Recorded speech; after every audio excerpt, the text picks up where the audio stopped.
একদিকে যখন সল্টলেকে শ্রমিক ভট্টাচার্যের রাজ্য বিজেপি সভাপতি পদে বর্ণাঢ্য অভিষেক হচ্ছে, তখন কলকাতা থেকে বহু দূরে দুর্গাপুরে ডুগডুগি বাজাতে দেখা গেল বঙ্গ বিজেপির প্রাক্তন সভাপতি দিলীপ ঘোষকে। পরে জানা গেল শ্রমিকের অভিষেক অনুষ্ঠানে নিমন্ত্রণই পাননি দিলীপ ঘোষ। অবশ্য শুধু দিলীপ নন, শ্রমিকের নাম ঘোষণার অনুষ্ঠানে ডাক পাননি আর এক প্রাক্তন রাজ্য সভাপতি তথাগত রায়ও। ২৬ নির্বাচন যখন রাজ্য বিজেপির কাছে কার্যত অস্তিত্বের লড়াই, সেই সময় একতা দেখানোর বদলে কেন দুই গুরুত্বপূর্ণ নেতার সঙ্গে দূরত্ব তৈরির পথে হাঁটল দল? দিলীপ ও তথাগতর নিমন্ত্রিত না হওয়া উস্কে দিয়েছে নতুন জল্পনা। আগামী দিনের সমীকরণটা কী হবে এই প্রশ্ন তো থাকবেই।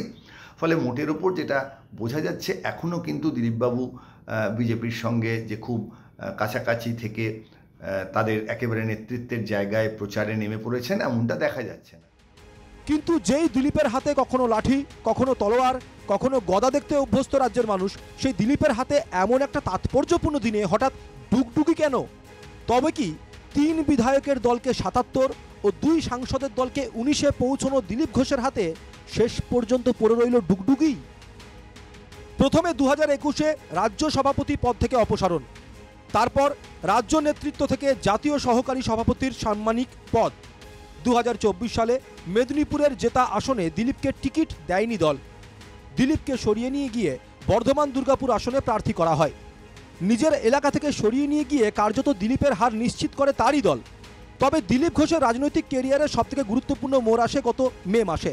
রাজ্য নেতৃত্ব যখন সমস্বরে দীঘার জগন্নাথ মন্দির নির্মাণের বিরোধিতা করছে, তখন সস্ত্রীক দীঘার জগন্নাথ ধামে হাজির হন দিলীপ। সেই জল গড়াতে গড়াতে শেষ পর্যন্ত নতুন রাজ্য সভাপতির শপথের দিনে আমন্ত্রণই পেলেন না দিলীপ ঘোষ। যদিও এখনও অনুগত সৈনিকের মতো দলের প্রশংসা ও শ্রমিককে শুভেচ্ছা জানাতে কোনো কার্পণ্য করেননি দিলীপ। কম্পিউটার ইঞ্জিনিয়ারিংয়ে পিএইচডি করেছেন। তিনি বুদ্ধিজীবী সেলে ছিলেন, পটাশপুরে প্রার্থী ছিলেন, উপনির্বাচনে তমলুকে লোকসভায় প্রার্থী ছিলেন। তো তার মনে হয়েছে আমার দাঁড়ানো উচিত। এটা প্রমাণ হয়ে গেল বিজেপির মধ্যে সত্যি সত্যি গণতন্ত্র আছে।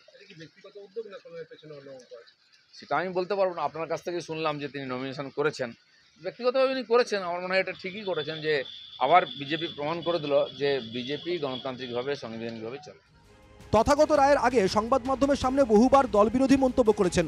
কখনো সরাসরি অভিযোগ করেছেন রাজ্য বিজেপি নেতাদের কামিনী কাঞ্চনে আসক্ত থাকার, পাশাপাশি সক্রিয় রাজনীতিতে না থাকার দরুন তথাগতকে গুরুত্ব না দেওয়াটাকে অনেকেই অস্বাভাবিক ভাবছেন না। তবে ২৬ নির্বাচনের আগে দিলীপকে ছেঁটে ফেলার সিদ্ধান্ত কী ভেবে নিল বিজেপি? এবার দেখার বিষয়, ডুগডুগি হাতে সদ্য সংসারে পা রাখা দিলীপ ঘোষ কি রাজনৈতিক বৈরাগ্য স্বীকার করে নেবেন, নাকি আস্তিনে লোকানো কোনো তুরুপে তাস বের করে স্বভাবসিদ্ধ ভঙ্গিমায় সবাইকে চমকে দিয়ে আরও একবার প্রমাণ দেবেন কেন তিনি Dilip Ghosh? Bureau report, NKTV Bangla.